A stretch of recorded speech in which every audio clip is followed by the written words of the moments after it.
দাদা আমাকে বলল এটা যে লক সিস্টেম রয়েছে আমার এখানে ব্লুটুথ কানেক্টিভিটি, তো ওর পাসওয়ার্ড তো আমি ভুলে গেছি, মনেও নেই পাসওয়ার্ড, জিমেলের মনেও নেই, মানে গাড়ির যে ইলেকট্রিক লকটা রয়েছে, তো এটা আমার আনলক করতে হলে এই ইন্ডিকেটর সুইচ দিয়ে কন্ট্রোল করতে হচ্ছে, তারপর আনলক করতে হচ্ছে, এরকম একটা ব্যাপার। এটা খুবই সমস্যা হচ্ছে আমার।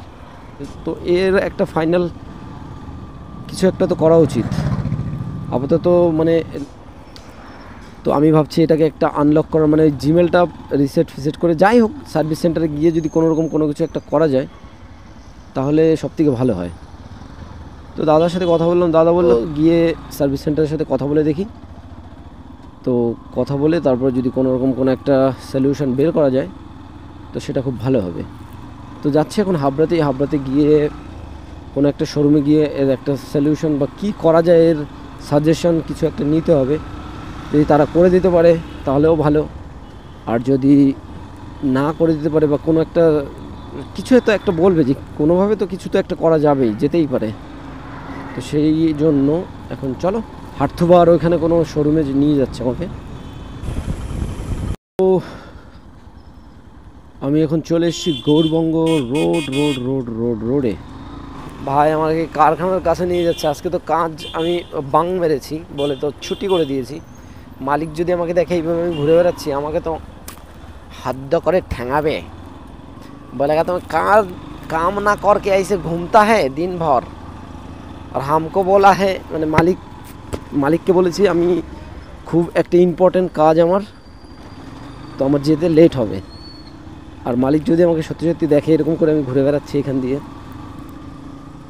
সত্যি বলছি মালিক খুব গুসা হবে আমার উপরে। হাবড়াতেই আছি, সামনে হচ্ছে 1 নম্বর গেট। অ্যাকচুয়ালি আমার হাত ফাত পুরো ব্যথা হয়ে গেছে, ব্রেক আর ক্লাচ।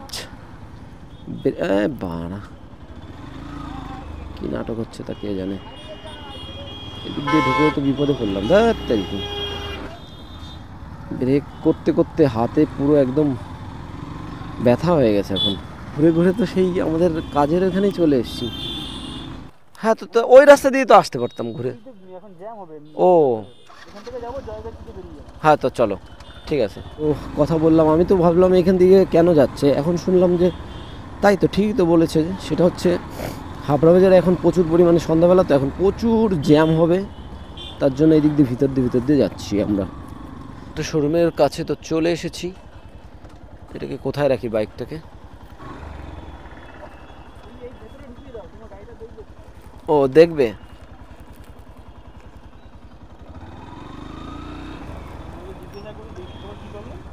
আমার হচ্ছে ওই ব্লুটুথ কানেক্টিভিটি। হ্যাঁ, মোবাইলের সাথে হচ্ছে না, মানে জিমেল আর ইয়েটা। চলো আমি বলছি, এটা একটু খুলে নিই। তো ভাই আজকে খুব সুন্দর একটা রাইড করলাম একটা দাদার সাথে। তো দাদার বাড়ি হাবড়ায়, বাবুদা নাম। তো বাবুদার সাথে ঘুরতে গিয়েছিলাম খড়িবাড়িতে। খড়িবাড়ি থেকে ঘুরে টুরে দুপুরবেলার দিকে তারপরে এসেছি হাবড়ায় আসার সময় আমাদের সাথে, মানে আমাদের বাবুদার সাথে কথা বল। ব্লুটুথের যে সমস্যাটা রয়েছে আমার বাইকে, আর প্লাস এই যে ইঞ্জিন ওয়ার্নিং লাইটটা যে কন্টিনিউস ওয়ার্নিং করছে এই যে, তো ভেবেছিলাম এটাও ঠিক করে নেব। তো হাবড়ায় হাটথুবা নগরুখরা, তো ওইখানে গিয়েছিলাম শোরুমে। তখন আমার ক্যামেরাটা বন্ধ হয়ে যায়, চার্জ ছিল না। পরে আমি চার্জ দিয়ে এখন এই যে আবার অন করলাম। তো ওইখানে গিয়ে যেটা হয়েছে, ওনরা মানে শোরুমের সাথে কথা বললাম, তো ওনরা বলছে এখন এখানে হবে না, আমার যেতে হবে বারাসাতে। ব্লুটুথ যে কানেক্টিভিটিটা রয়েছে ওইটার সাথে, মানে ওইটা ঠিক করতে হলে আমার বারাসাতে যেতে হবে। আর ইঞ্জিন ওয়ার্নিং যেটা হচ্ছে এটা ঠিক করে দিতে পারবে। তো আমি ভাবলাম যে আলাদা আলাদা খরচা করার তো কোনো মানেই হয় না, তো একসাথে দুটো খরচা একসাথে হয়ে যাবে। মানে এর যে সিস্টেমটা রয়েছে বাইকে FZS V3-তে, তো এটা আপডেট করলে পরে এই ইঞ্জিন ওয়ার্নিং লাইটটা ঠিক হয়ে যাবে। আর সাথে আমি ওটাও করে নিতে পারবো, ব্লুটুথ কানেক্টিভিটি যেটা রয়েছে ওটাও ঠিক করে নিতে পারবো পাসওয়ার্ডটা রিস্টার্ট করে। তো এটা ছিল ব্যাপার।